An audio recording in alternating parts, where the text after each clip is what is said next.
Tonight, we're leaving the trailheads and campfires behind. We're pushing out onto the water, to the still surfaces of remote lakes, where the silence is heavy and the reflections can hide more than they reveal. On calm mornings, lakes look harmless. Mist drifts across glassy water, loons cry in the distance, and fishermen cast their lines as if nothing in the world could be safer. But every year, some boats come back empty. Some camps are found abandoned. And stories ripple through the communities around those lakes. Stories of vanishings, of strange creatures beneath the surface, of voices that should never have been there. These aren't tall tales told at bait shops or exaggerated campfire stories. These are real encounters with survivors, with evidence left behind, and with mysteries that remain unsolved. Tonight, you'll hear 3 of them. A pair of brothers on Lake Shasta whose boat was found floating, rods still in the water, but no sign of the men who cast them. A group of friends in remote Canada who laughed off local warnings about something in the lake until it rose up beneath their boat. And a man at Montana's Flathead Lake who left behind a final journal entry about voices across the water before disappearing forever.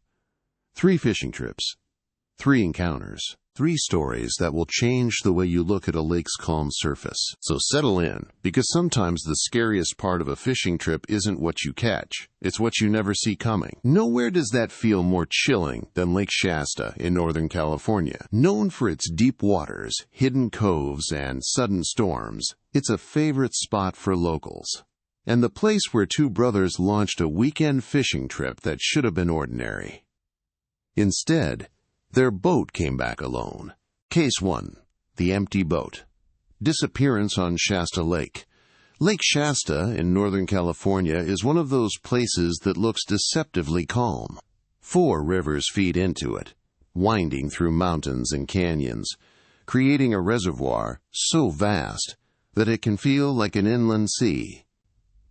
To the casual visitor, it's a paradise. Clear water, hidden coves, and some of the best bass fishing in the state. But locals know it has moods.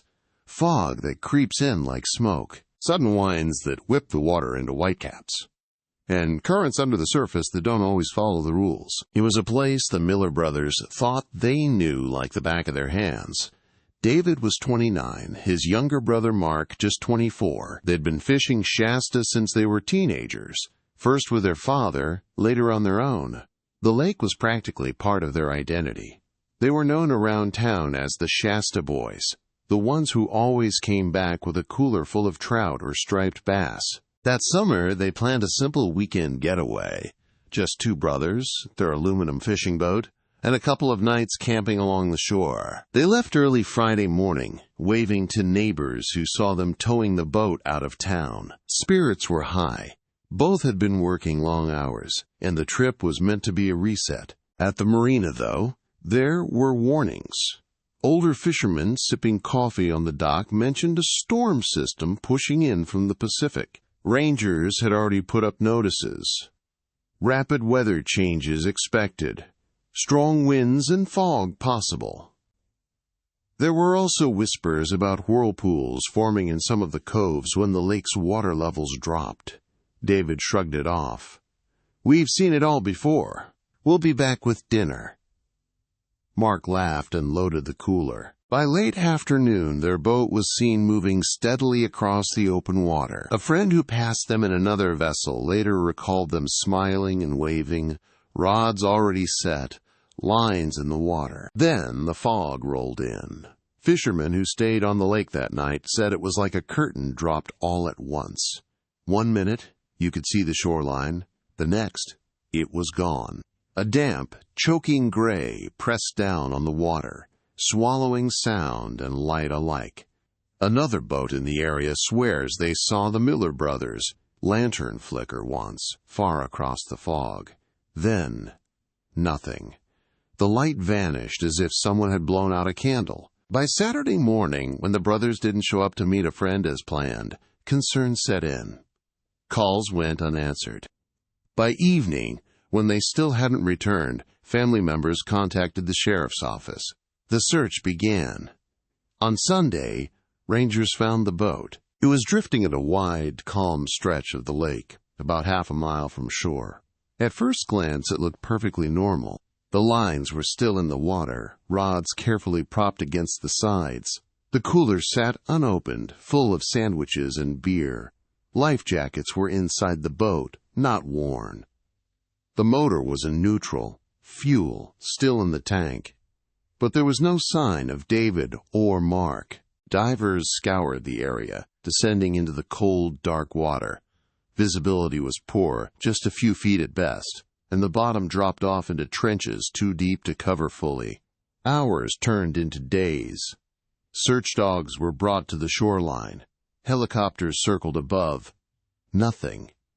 It was as though the brothers had stepped off the boat and vanished into thin air. Their family was adamant. These weren't careless men.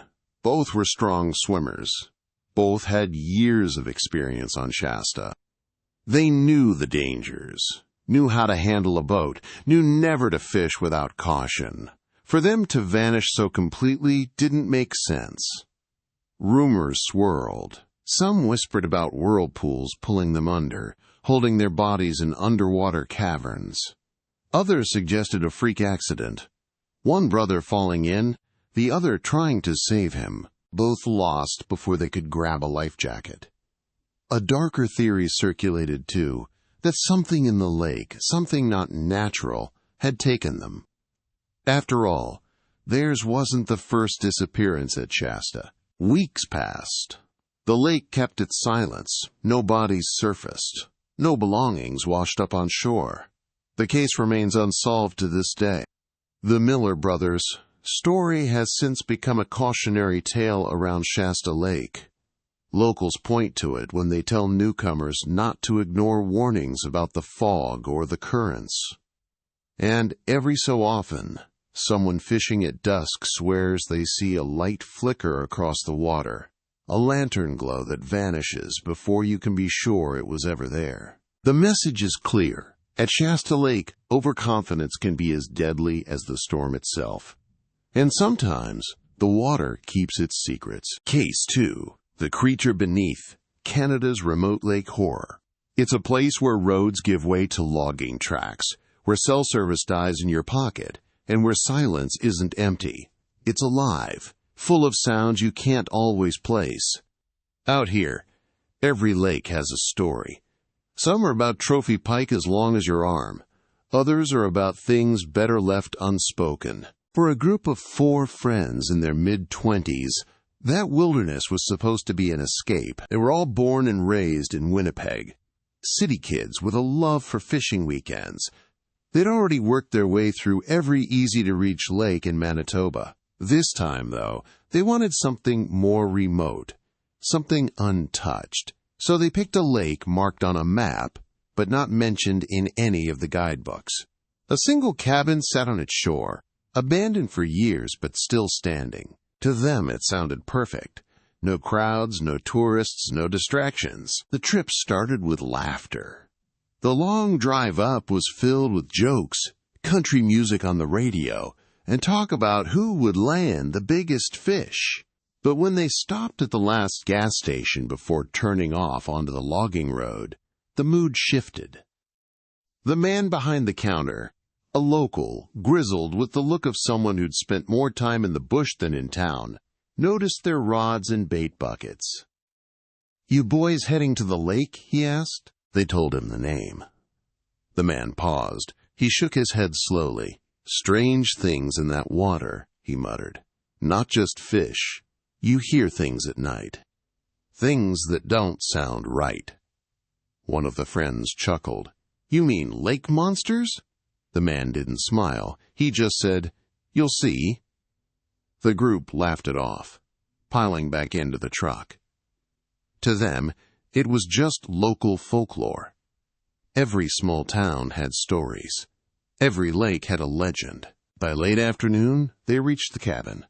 The lake was beautiful, glassy water reflecting a sky already streaked with red and gold. The trees pressed close to the shoreline, crowding the edges like dark sentinels. The cabin itself was rustic but usable.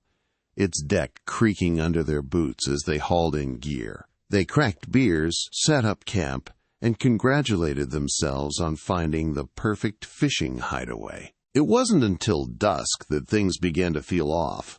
Out on the lake, the four men paddled their aluminum boat to the center, dropping lines and joking about who would reel in dinner first.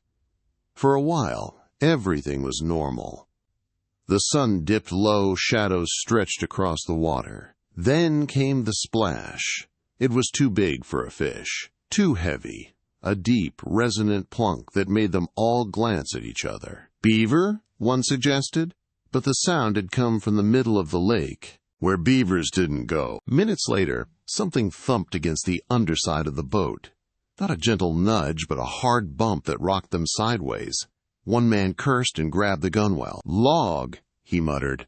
Though there was nothing floating nearby, they pulled up their nets not long after. They should have been full of perch, but instead the cords were shredded, torn as if something with teeth had slashed through them. By then, the joking had stopped. They turned the boat back toward the cabin, but as they paddled, one of the friends suddenly lurched forward.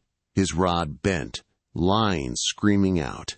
He shouted that something had snagged him. Then he stumbled, almost yanked right over the edge. He clutched the side of the boat, knuckles white, yelling that it felt like hands, not fins. His friends grabbed him, hauling him backward until he landed in the bottom of the boat, shaking. When they reached shore, none of them wanted to say it aloud, but they were all thinking the same thing. Something had tried to pull him in. That night, sleep didn't come easily. The cabin, once cozy, now felt fragile. The lake outside was too quiet. Then came the noises. First, the splashing. Slow, deliberate splashes that circled the shoreline, as if something was pacing just beneath the surface. Then, a sound against the cabin deck. Thump, slosh, thump. They froze in their bunks as the boards creaked under weight. In the pale moonlight through the window they saw it. Wet footprints. Human-shaped but too large, too wide, pressed into the wood. Nobody spoke. Nobody moved. They just lay there, hearts pounding, until the sounds drifted away. At dawn, the friends packed up. No breakfast, no fishing, no second-guessing. They tossed their gear into the truck, slammed the doors, and drove until the lake was far behind them. They never returned. Later, one of them looked up the history of the area. He found old newspaper clippings, vague reports of drownings on that same lake. Fishermen lost without a trace. One article quoted a survivor who swore his brother had been pulled under by something strong, something with a grip. Folklore, maybe, or maybe not. Because sometimes, in Canada's endless wilderness, not every predator has a name. And some lakes, no matter how calm they look on the surface, are better left alone. Case 3, The Man Who Never Came Back, Montana's Haunting. Flathead Lake in Montana is one of the largest freshwater lakes west of the Mississippi, 30 miles long, nearly 400 feet deep in places, with water so clear you can sometimes see far below the surface. Locals call it beautiful, but there's always been something a little unsettling about its vastness. It's a place where fog rolls across the water like a living thing, where voices echo in strange ways, and where, once in a while, someone goes missing. One of those people was a man in his mid-40s. His name was Daniel, though most locals just called him Dan. He lived alone in Kalispell, a quiet man with few close ties. But he was known around town as the fisherman who could vanish for entire weekends, only to return sunburnt, grinning, and full of stories about trout that got away. Dan wasn't reckless. He was prepared, always carried good gear, always left notes about where he was going. To him, Flathead Lake was peace, the shoreline, the stars, the stillness of the water. It was his escape from the noise of everyday life. On a Friday in late September, Dan drove out with his boat and gear for one of those solitary weekends. Neighbors remembered him loading up with his tackle box, cooler, and a notebook. The journal he always kept by the fire at night. Nothing unusual, just another weekend trip. But this time, Dan didn't come back. 3 days later, when his family hadn't heard from him, they drove out to the lake to check. His tent was still there at the campsite, perfectly in order. His boat was tied neatly to the shore. His cooler sat unopened. His tackle box was open, lures scattered across the lid as if he'd planned to fish that morning. And on the camp table was his journal. Most of it was routine. Notes about the weather, about the fish biting, about how calm the lake was that night. But the last entry chilled his family. Can't sleep. Voices carry across the water. Thought it was other campers at first, but there's no light out there. Sounds like calling. Can't make out the words. Just calling, again and again. It was dated the night before he vanished. Searchers combed the shoreline. Divers went into the lake, though Flathead's depths swallow light and make it difficult to see. Helicopters scanned the water. For weeks, nothing turned up. Not a body, not a shred of clothing. Then came the stories. Campers at another site swore they heard someone yelling around 3 a.m. that same night, as if in distress. They thought it was just an argument, until they learned of Dan's disappearance. Others claimed to have seen something stranger, a single light, like a lantern, drifting across the water in the dead of night. Not a boat, not a flashlight, but an old-fashioned, flickering glow. When they tried to follow it with binoculars, the light simply faded into the fog. Even after the official search was called off, people kept reporting the same thing. Faint voices on still nights, sometimes whispering, sometimes calling, carrying across the surface of Flathead Lake. Dan's journal became the centerpiece of the story. His words, about voices where there should have been none, were the last thing he ever left behind. Locals still mention it when the subject of Flathead comes up, often with a nervous laugh. But others aren't so quick to dismiss it, because the truth is, Flathead has a long history of strange tales, from native legends of lake spirits to modern stories of swimmers pulled under by unseen currents. Most people don't believe in curses or hauntings, but Dan's disappearance, with the journal and the lantern light, has only added to the lake's reputation. For his family, the questions never ended. They never got the closure of a body to bury, never learned what happened on that last night. All they had was his handwriting, words etched in ink, voices across the water. And to this day, when the lake lies still and fog presses low over the surface, campers claim they can still hear those same voices. Faint, distant, calling. Whether they're echoes of the past, tricks of the air, or something else entirely, no one knows. But one thing is certain. Dan went out onto Flathead Lake for solitude, and he never came back. A boat found adrift with the rods still propped in place, lines trailing in the water as if the fisherman had only stepped away for a moment.